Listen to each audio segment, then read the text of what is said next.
Hello my dear student, कैसे आप लोग? उम्मीद है कि अच्छे होंगे और अच्छे से पढ़ाई कर रहे होंगे। और इस वीडियो में हम लोग आज पढ़ने वाले हैं जेसीईआरटी क्लास 7 का इतिहास का चैप्टर 2 यानी नए राजा और राज्य के बारे में। और इसी प्रकार जो है हम लोग आगे के भी चैप्टर को पढ़ेंगे और प्रश्न उत्तर को करते जाएंगे और भी विषयों को पढ़ेंगे और प्रश्न उत्तर करते जाएंगे। तो चैनल के साथ आप नहीं जुड़े हैं तो जुड़ जाइए, सब्सक्राइब का बटन दबा दीजिए और बेल आइकन को ऑन कर लीजिए ताकि नेक्स्ट जो भी चैप्टर का वीडियो आने वाला है आप लोग के पास सबसे पहले पहुंचे।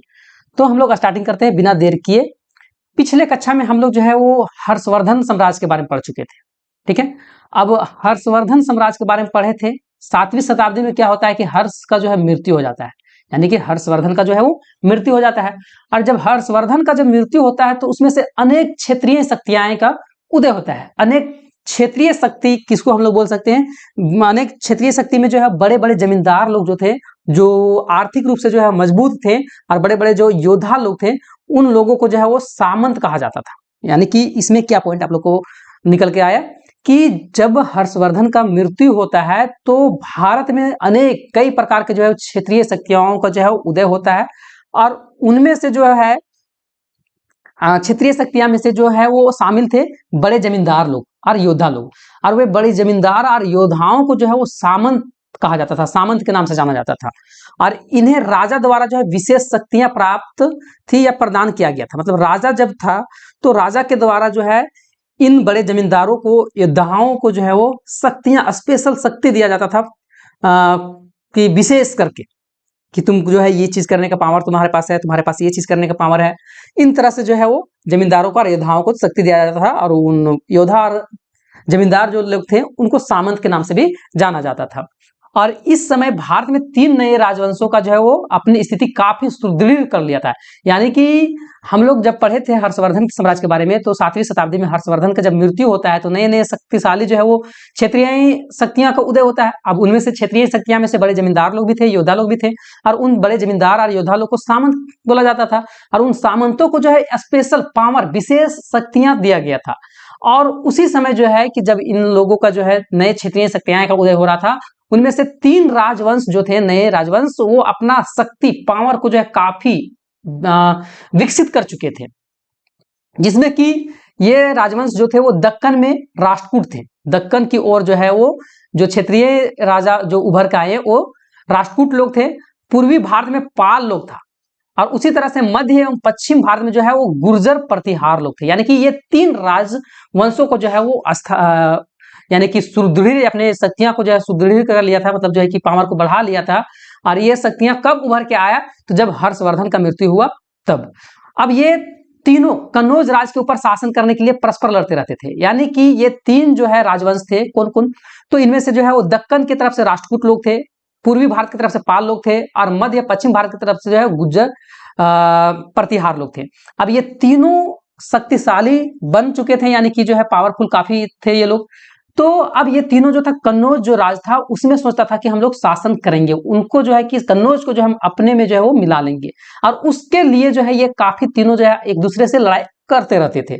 और इस टकराव में जो है वो त्रिपक्षीय संघर्ष इसको बोला जा सकता है कि यानी कि तीनों लड़ते थे, ठीक है, एक के लिए जो है। जैसे कि मान के चलिए कि ये आपका ये कन्नौज का राज है, तो इधर से जो है कि गुर्जर प्रतिहार लड़ रहा है, कुछ इधर से जो है कि पाल लोग लड़ रहा है, इधर से राष्ट्रकूट लड़ रहा है। यानी कि 3 तरफ से जो है कि इसको अपनाने की कोशिश किया जा रहा है। इसको त्रिपक्षीय संघर्ष, यानी कि जो है ये इसको अपनाने के लिए जो है तीनों संघर्ष कर रहे थे। और लास्ट में क्या होता है? इस संघर्ष में अंततः सबसे लास्ट में गुर्जर प्रतिहार, यानी कि जो है मध्य और पश्चिम भारत में जो अपना क्षेत्र को काफी विकसित कर चुका था, वो इसमें सफल हो जाता है। अब जो है कि हम लोग यहां तक तो बहुत अच्छे से पॉइंट को समझ चुके हैं। अब आगे की पॉइंट हम लोग को जानना है कि आखिर ये राष्ट्रकूट के बारे में, ये 3 हम लोग पढ़े ना कि 3 राजवंश था, दक्कन में राष्ट्रकूट, पूर्वी भारत में पाल, और मध्य और पश्चिम में जो है वो गुर्जर प्रतिहार। ये तीनों के बारे में हम लोग डीप जानने की प्रयास करेंगे। अब देखिए कि राष्ट्रकूट ये कौन थे? तो राष्ट्रकूट जो है वो चालुक्य के सामंत थे। अभी सामंत हम बताएं कि सामंत कौन थे, सामंत किनको कहा जाता था? यानी कि जो काफी बड़े जमींदार थे, योद्धा लोग था, उसको सामंत कहा जाता था, जो कि राजाओं के द्वारा इनको विशेष शक्तियां दिया गया था। तो राष्ट्रकूट चालुक्य के, यानी चालुक्य जो था वहां के सामंत थे। मतलब चालुक्य जो जगह था वहां के ये लोग जो है बड़े जमींदार या फिर तो बड़े योद्धा बोला जाए तो वो थे। राष्ट्रकूट लोग, ठीक है। तो अब यहाँ राष्ट्रकूट जो थे वो चालुक्य जगह था, वहां के सामंत थे, परंतु उनकी कमजोरी का लाभ उठाकर उन्होंने अपनी स्वतंत्रता सत्ता स्थापित कर लिया।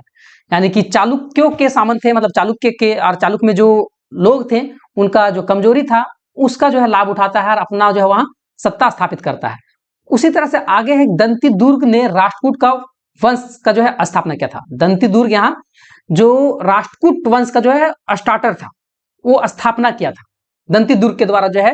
अगर प्रश्न आता है कि राष्ट्रकूट वंश का संस्थापक कौन है तो दंती दुर्ग जो हो जाएगा, इसका आंसर यहां से हो जाएगा कि दंती दुर्ग जो था वो राष्ट्रकूटों का संस्थापक माना जाता था या फिर तो वो स्थापना किया था। अब उसने जो है वो मान्यखेत को अपनी राजधानी बनाया, यानी कि यहां बात किया जा रहा है कि दंती दुर्ग जो था वो राष्ट्रकूट का स्थापना किया और वो जो है कि मान्यखेत जो था उसको अपना राजधानी के रूप में बनाया था। और उसने महाराजाधिराज परमेश्वर, उसके बाद भट्टा भट्टारक जैसी जो है उपाधि, मतलब उसको जो है अवार्ड मिला था। और ये जो है कि कैलाशनाथ मंदिर हो गया, एलोवेरा का एलिफेंटा गुफा हो गया, ये सब जो है राष्ट्रकूट लोग ही जो है इनका निर्माण करवाया था। अमाघ वर्ष कृष्ण प्रथम, ध्रुव और गोविंद तृतीय राष्ट्रकूट वंश के प्रमुख राजा थे। यानी कि अमोघ वर्ष ये भी जो है राष्ट्रकूट का ही राजा था। कृष्ण प्रथम ये भी है राष्ट्रकूट वंश का ही राजा था। और ध्रुव और गोविंद ये जो है तृतीय राष्ट्रकूट वंश में जो है ये प्रमुख मेन ये लोग राजा था। अब नेक्स्ट आता है कि पाल वंश के बारे में हम लोग कुछ जान लेते हैं कि पाल वंश जो था वो क्या था। तो पाल वंश पूर्वी भारत में एक शक्तिशाली राजवंश था, मतलब पूरब की साइड में ये लोग था। उसी तरह से ये राष्ट्रकूट किधर के था तो राष्ट्रकूट जो था वो दक्कन की तरफ के था। पाल वंश जो था वो पूर्वी तरफ के था, पूर्वी भारत के शक्तिशाली राजा लोग था। अब इसकी स्थापना जो है गोपाल के द्वारा किया गया था पाल वंश का। अब यहाँ जो है कि पाल राजवंश का विस्तार वर्तमान में जो है बिहार और बंगाल तक जो है वो फैला हुआ था उस समय। और धर्मपाल के पुत्र देवपाल ने पाल वंश का जो है वो विस्तार, यानी कि धर्मपाल के जो बेटा था देवपाल, वो जो है पाल वंश को और भी जो है वो विस्तार किया। कहाँ कहाँ तो शुरू में जो था ये बिहार और बंगाल तक ही सीमित था पाल वंश, पूर्व के साइड में अगर देखा जाए तो। लेकिन बाद में जो है कि धर्मपाल के जो बेटा था वो इस वंश को जो है विस्तार असम की ओर लेके गया, उड़ीसा में लेके गया और नेपाल की ओर भी बढ़ा। मतलब जो है कि इन तीन कुछ क्षेत्रों में जो है वो अपना विस्तार किया था। और पाल वंश के शासक के दौरान जो है बौद्ध धर्म को मानने वाले थे, मतलब पाल वंश जो है वो बौद्ध धर्म को मानते थे, बौद्ध धर्म को अपनाए हुए थे। अब पाल वंश के शासकों ने लगभग 400 साल तक, है ना, 400 साल तक जो है अपना शासन किया था। अब नेक्स्ट आता है यहाँ एक चित्र कि पाल वंश किधर था। तो सबसे पहले तो पाल वंश को हम लोग राष्ट्रकूट को देख लेते हैं कि राष्ट्रकूट लोग जो था वो दक्कन की तरफ था। तो देखिए कि दक्कन की ओर जो है इतना दूरों से जो है वो कि राष्ट्रकूट वंश था। अब उसी प्रकार जो है वो पाल वंश था वो स्टार्टिंग में कहां कहां विस्तार था तो ये बिहार और बंगाल तक ही सीमित था। बिहार और बंगाल के बाद ये सब जो है वो बढ़ा किधर, असम की तरफ बढ़ा, नेपाल की तरफ भी बढ़ा था। नेक्स्ट आता है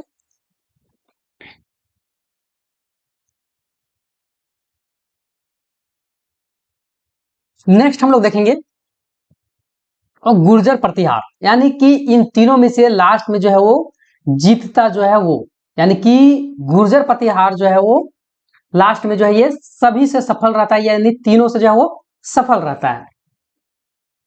अब यहाँ मानचित्र दिया हुआ है, यहाँ कौन सा जो है वो वंश किधर था वो चीज आप लोग देख सकते हैं कि गुर्जर प्रतिहार जो है वो कितना दूर तक फैला हुआ है। अंतिम में जो है सबसे बड़ा क्षेत्रों में जो है वो गुर्जर प्रतिहार, यानी कि इतना बड़ा क्षेत्र जो है वो सत्ता स्थापित कर लिया था, इसका जीत हुआ था। राष्ट्रकूट तो इतने ही से रह गए, बाकी इधर जो है जो बिहार तरफ और नेपाल तरफ जो ये था पाल वंश, उसको तो सीमित कर दिया इधर असम की ही तरफ। यानी कि गुर्जर प्रतिहार को हम लोग अब जानेंगे कि पालों के अतिरिक्त उत्तरी भारत की दूसरी महत्वपूर्ण जो शक्ति था वो गुर्जर प्रतिहार था। और इस साम्राज्य का संस्थापक जो है हरिश्चंद्र था। और गुर्जर प्रतिहार ने पश्चिम व मध्य भारत, यानी कि पश्चिम भारत और मध्य भारत में जो है वो तक अपना पूरा का पूरा अपनी भौगोलिक सीमा का विस्तार करके एक विशाल साम्राज्य का जो है वो स्थापना किया था, मतलब बहुत शक्तिशाली जो है वो वंश बन गया था। अब राष्ट्रकूट बार बार प्रतिहारों व पालों के शासक से कन्नौज और उसकी पश्चिमी गंगा के मैदानी क्षेत्रों के लिए जो है अधिकार के लिए संघर्ष करते रहते हैं। यानी कि यहाँ बताया जा रहा है कि सबसे पहले तो यहाँ जो गुर्जर प्रतिहार था वो पाल के अतिरिक्त उत्तर के साइड में जो है वो उत्तर भारत की ओर जो है दूसरी महत्वपूर्ण शक्ति बन गया था गुर्जर प्रतिहार। और इस साम्राज्य के संस्थापक जो था वो हरिश्चंद्र, यानी कि गुर्जर प्रतिहार का संस्थापक जो था वो हरिश्चंद्र था। और गुर्जर प्रतिहार जो है सबसे पहले पश्चिम व मध्य भारत, यानी कि पश्चिम के साइड में, उसके बाद बीच में यानी कि मध्य भारत के साइड में आया। यहाँ देख सकते हैं कि ये पहले इधर था, पश्चिम के साइड में था, उसके बाद धीरे धीरे ये बीच की तरफ आया, मध्य भारत की तरफ आया। उसके बाद आगे इधर आने के बाद, पश्चिम के बाद जो है मध्य भारत की तरफ बढ़ने के बाद जो है वो अपनी भौगोलिक सीमा जो है काफी विस्तार कर गया था और काफी शक्तिशाली जो है साम्राज्य यानी राजा बन चुका था। और राष्ट्रकूट बार बार, जो राष्ट्रकूट लोग था वो बार बार पाल वंशों को और प्रतिहारों को जो है वो कन्नौज और पश्चिम गंगा मैदानी के क्षेत्र पर जो है अधिकार के लिए संघर्ष कर रहा था। लेकिन लास्ट में जो है कन्नौज व्यापारिक दृष्टिकोण से उत्तर भारत का एक महत्वपूर्ण भी शहर था और इसे महोदय नगर के जो है कहकर पुकारा जाता था। यानी कि कन्नौज जो था वो व्यापारिक दृष्टि से उत्तर भारत का एक महत्वपूर्ण अच्छा जगह था, महत्वपूर्ण शहर था। और इस कन्नौज को जो है महोदय नगर जो है बोला जाता था, कन्नौज को महोदय नगर के नाम से पुकारा जाता था यानी जाना जाता था। और राष्ट्रकूटों ने दक्षिण में चोल वंश के शासकों से भी जो है संघर्ष किया था, मतलब राष्ट्रकूट लोग जो था वो काफी जो है वो संघर्ष किया था। अब आता है चोल शासक। अच्छा, उससे पहले कुछ कुछ जो है हम लोग यहाँ जान लेंगे, इंपॉर्टेंट चीज है कि विक्रमशिला विश्वविद्यालय जो है आधुनिक समय में जो है भागलपुर में है। प्राचीन में जो है बौद्ध शिक्षा का एक प्रमुख केंद्र था विक्रमशिला।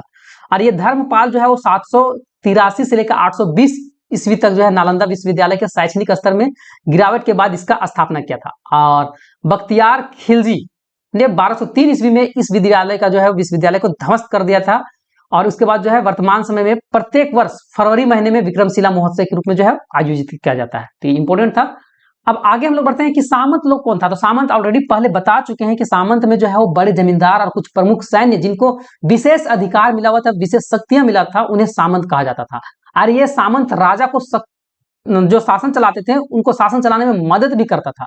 और ये जनता से कर भी वसूलते थे और इनके पास छोटी सेनाएं भी होती थी और जिनसे वे राजा को जो है युद्ध के समय जो है वो सैन्य सहायता भी देता था।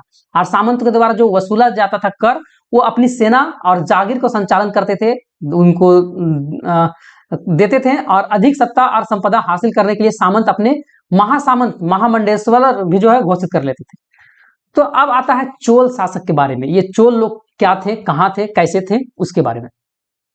दक्षिण भारत, ठीक है, दक्षिण भारतीय राज्यों में चोलों का भी जो है वो राज सबसे प्राचीन था। मतलब चोल वंश भी जो है काफी पहले से रह रहा था। चोल वंश का संस्थापक जो था वो विजयालय था।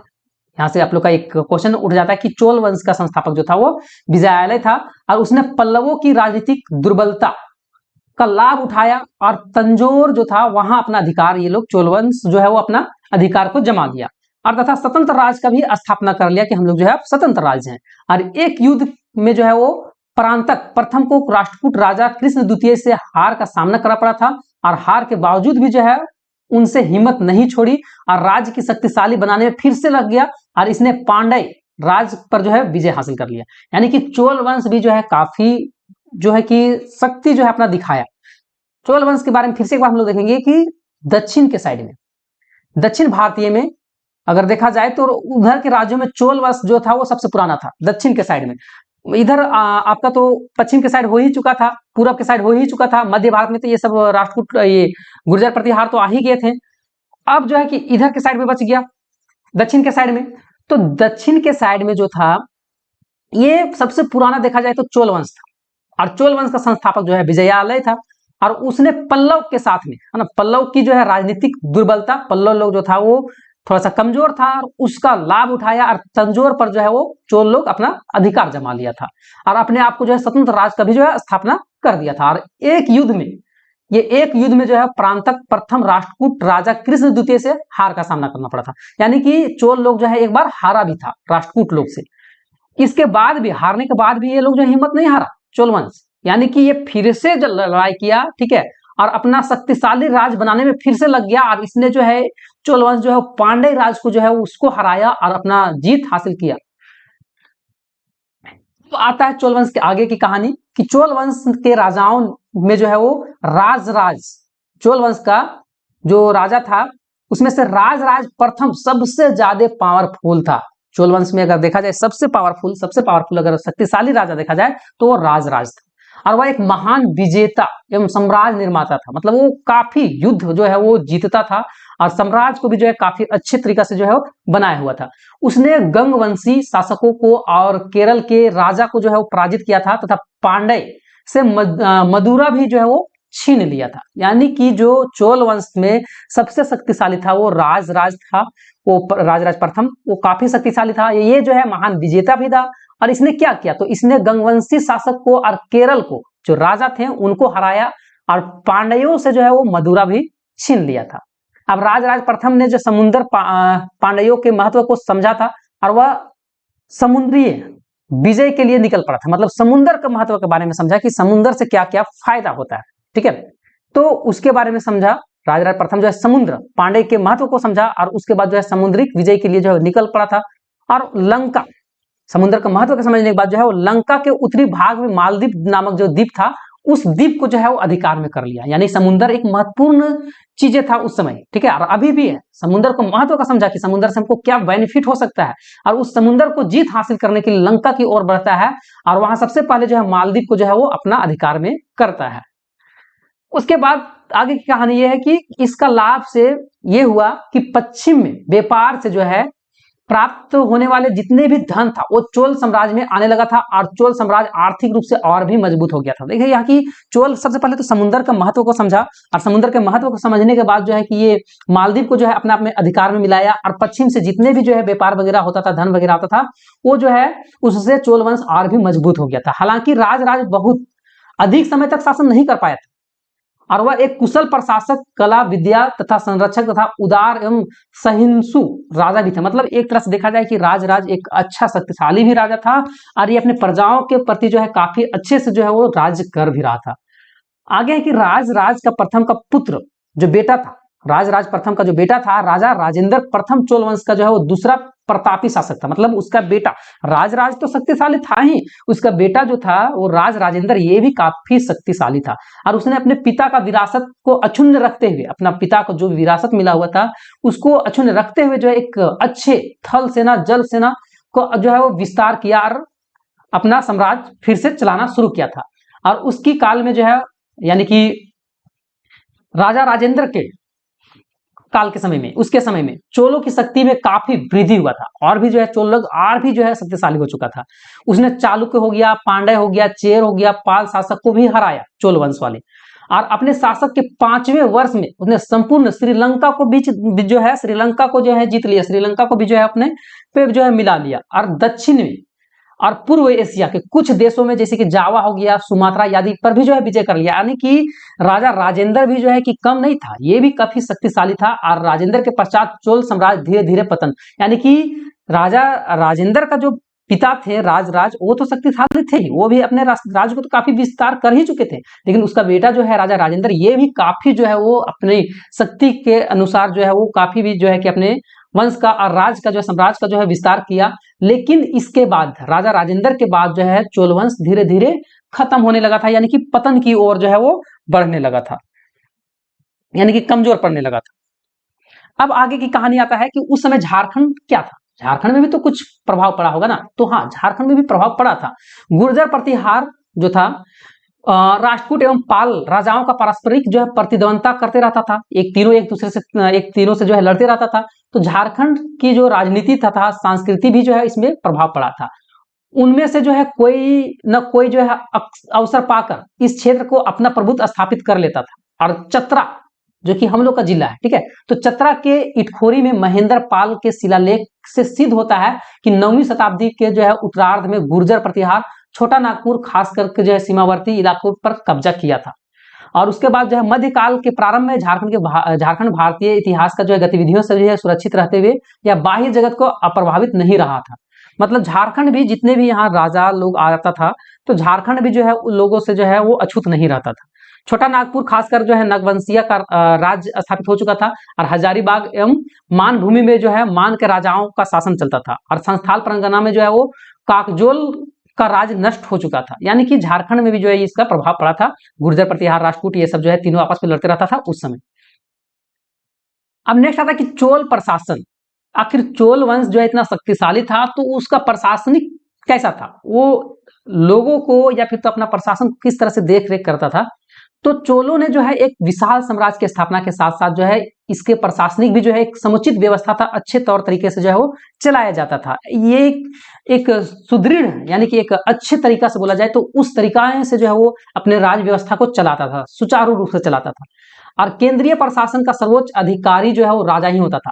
देखिए प्रशासन का राजा के समय में जो है प्रशासन का मेन जो सर्वोच्च अधिकारी यानी हेड जो होता था वो तो राजा ही होगा। अब राजतंत्र है, राजा वाला तंत्र है तो राजा ही सर्वोच्च होगा, तो उसके अधिकार जो था वो राजा का सर्वोच्च होता था। और युवराज को प्रशासन का महत्वपूर्ण स्थान दिया जाता था। युवराज यानी कि जो बेटा उसका होता था तो उसको जो है प्रशासन का इंपॉर्टेंट यानी कि महत्वपूर्ण स्थान उसको भी मिलता था, क्योंकि राजा के बाद जो है वही राजा बनने वाला रहता होगा। तो राजा मंत्री एवं अनेक पदाधिकारियों में सहायता से जो है वो शासन भी करता था। चोल वंश जो है कि मिलजुल के अच्छे तौर तरीका से समझदारी पूर्वक जो है वो शासन करता था। और प्रशासन की सुविधा के लिए विशाल चोल साम्राज्य 6 प्रांत में बट गया था। यानी कि प्रशासनिक जैसे कि अभी कैसे जैसे भारत एक बड़ा सा देश है, अब इसको अच्छे तरीके से चलाने के लिए अलग अलग राज्यों में बट गया है। अब राज्य भी जो है बड़ा सा है तो उसको भी चलाने के लिए जो है जिला में बट गया। अरे जिला भी बड़ा है तो उसको अच्छे तरीके से चलाने के लिए प्रखंड में बट गया। तो इसी तरह से जो है वो यहाँ क्या हुआ था कि चोल साम्राज्य जो है 6 प्रांत में जो है विभाज हो गया था, ताकि अच्छे तरीका से जो है वो चला जाता था, चलाया जा सकता है। और उसको जो है वो 6 भाग में जो बांटा गया उसको मंडल कहा जाता था। जैसे कि हम लोग समझेंगे कि एक जिला होता है, ठीक है, अब जिला में इसको जिला को अलग अलग भागों में बांट देता है तो उसको हम लोग क्या बोलते हैं, प्रखंड बोलते हैं। अच्छा, उस प्रखंड को अलग अलग भागों में फिर बांट दिया जाता है, प्रखंड के अंदर में जो रहता है उसको हम लोग क्या बोलते हैं, पंचायत बोलते हैं। तो उसी तरह से जैसे कि देश है, भारत है, तो भारत को राज्यों में बांट दिया, अलग अलग बांट दिया राज्यों में, तो उसको राज्य बोलते हैं। तो उसी तरह से जब चोल साम्राज्य 6 प्रांत में विभाज किया गया तो उस 6 प्रांतों का नाम दिया गया मंडल। जैसे कि हम लोग झारखंड में 24 जिला है, ठीक है, तो 24 को हम लोग क्या बोलते हैं कि इसमें 24 जिला है, जिला नाम दे दिया। उसी तरह से यहाँ मंडल नाम दे दिया था, 6 भाग में बांटा उसको। अब महत्वपूर्ण प्रांतों का प्रशासनिक राजघराने से संबंधित व्यक्ति को दिया जाता था। देखिए अब यहाँ बात आया कि महत्वपूर्ण प्रांत जो वो 6 भाग में प्रांत को विभाजित किया तो उसको प्रशासन चलाने के लिए जो है राजघराने की यानी कि अपने राजा जो था वो अपने ही परिवार में से किसी को दे देता था वहां को शासन वगैरह चलाने के लिए। और चोल साम्राज्य की प्रशासनिक इकाई अवरोही क्रम में इस प्रकार था, यानी कि सबसे जो बड़ा क्षेत्र में आता था। जैसे हम लोग अभी अगर बांटेंगे हम लोग तो पहले देश को बांटेंगे और देश से नीचे फिर कौन आएगा, तो राजा आएगा। अच्छा, राज्य से नीचे फिर कौन आएगा, तो जिला आएगा, ठीक है। उसी तरह जिला से नीचे क्या आएगा, तो प्रखंड आएगा। इस तरह से बट गया तो सेम उसी तरह से वहां बटा हुआ था। सबसे बड़ा थोड़ा राज था, उसके बाद मंडल था, और उसके बाद नाडु था, और उसके बाद कुर्रम था, यानी कि इस तरह से बांट दिया गया था। आई होप कि आप लोग को बहुत अच्छे तरीके से जो है ये पॉइंट समझ में आ रहा होगा। अगर पॉइंट समझ में आ रहा होगा तो वीडियो को शेयर कर दीजिए, लाइक कर दीजिए। अब स्थानीय स्वशासन, अब कुछ कुछ वहां के स्थानीय शासन भी थे तो उनके बारे में थोड़ा सा हम लोग देख लेंगे। चोलों का स्थानीय स्वशासन प्रणाली अनूठी थी, अन्य किसी भी भारतीय राज्य में ऐसा व्यवस्था था ही नहीं। मतलब चोल वंश में जैसा व्यवस्था था वैसा और भी जो है कि भारत में उस तरह का व्यवस्था देखने के लिए नहीं मिलता था। चोलों जो था, चोल लोग जो था वो शासन के स्थानीय प्रशासन व्यवस्था को वरियम कहा जाता था। मतलब जहाँ के स्थानीय शासन व्यवस्था को जो देख रेख करता था उनको जो है वरियम के नाम से जाना जाता था। और यह व्यवस्था समिति प्रणाली पर जो है आधारित था। और चोल अभिलेख में 3 प्रकार का ग्राम सभाओं का उल्लेख किया गया था, और वो उल्लेख मिलता है। उसमें से था वो उर सभा और नगरम। उर सभा नगरम। उर जो था वो गांव वालों का एक ग्राम परिषद हुआ करता था, और सभा या महासभा गांव का एक वरिष्ठ ब्राह्मण का अग्रहार की सभा था। उसी पर जो है चोल अभिलेख में नगरम जो था उल्लेख मिलता है, और ये व्यापारिक केंद्रों के प्रबंध का कार्य करता था। मतलब व्यापारिक केंद्रों को देखरेख करता था। नरगम की जो है प्रशासनिक व्यवस्था मुख्य रूप से व्यापारियों का ही शामिल किया गया था, मतलब व्यापारी लोग के लिए नरगम शामिल किया गया था। अब आता है कि प्रत्येक गांव में ग्राम सभा की सहायता से मध्यस्थ नामक कुछ वेतनभोगी कर्मचारी भी थे। मतलब ग्राम सभा में जो सहायता करने के लिए उनको बीच में जो है कि उनको वेतन मिलता था कर्मचारी लोग को। और केंद्रीय अधिकारी की सहायता प्रदान करना और कर वसूलना, अपराधी को जो अपराधी करता है उसको दंड देना, शिक्षा, मंदिर और सिंचाई व्यवस्था को देख रेख करने का जिम्मेदारी जो था ग्राम सभा को ही था उस समय। और चोल राज को भूमि और व्यापार कर से जो है राजस्व प्राप्त होता था, और इस कर से ही जो है कि इस कर का एक भाग से जो है राजा के लिए एक रख दिया जाता था, और दूसरे भाग जो है सार्वजनिक निर्माण के लिए, जैसे सड़क बनाना हो, तालाब बनाना हो, और भी कुछ करना है, किसी को वेतन देना हो, वो सारा चीज किया जाता था। यानी कि चोल वंश में देखा जाए तो बहुत सुंदर तरीका से काम करा जाता था। अब चोलों में ब्राह्मण एवं बल्लाल जो शूद्र वर्ग के बड़े भूस्वामी लोग आते थे उनको सर्वोच्च स्थान दिया जाता था। और इसके अतिरिक्त कुछ विशेष अधिकार भी उनको जो है मिल रहा था, जैसे कि वलंगे दक्षिण भुजा यानी कि, तथा उसमें जो है कि इडगई वाम भुजा थे, और दक्षिण भुजा जो है वो जातियां का मुख्य लोग जो था इसमें कृषक जाति के लोग आते थे, श्रमिक जाति के लोग आते थे। और वाम भुजा में जो है वो हस्तशिल्पकार मतलब हाथ से कुछ बनाने वाले जो है, पत्थर को काट काट के बनाने वाले शिल्पकार लोग था और दस्तकार लोग था। और दास प्रथा का जो है, दास प्रथा था उसमें प्रचलन था, मतलब दास प्रथा चलता था। अब सेना और जल सेना, ये लोग का खर्च को वहन करने के लिए मंदिर से जो मंदिर के निर्माण में जो है किया जाता था, यानी कि देखिए सेना और जल सेना का खर्च वहन के लिए करने के लिए जो है वो मंदिर निर्माण और खर्च किया जाता था। और चोलों के जो है अस्थाई सेना में पैदल सेना, मतलब जो चोल के जो सेना था उसमें से पैदल सेना था, गजारोही यानी कि हाथी में चलने वाला सेना था, अश्वारोही यानी कि घोड़ा में चलने वाला था, और आदि सैनिक भी शामिल थे, मतलब सैनिक भी अलग अलग तरीके के थे। और इनके पास जो है एक बड़ी नौ सेना भी था, यानी कि समुद्र में भी चलने वाला, पानी में भी चलने वाला सेना थे।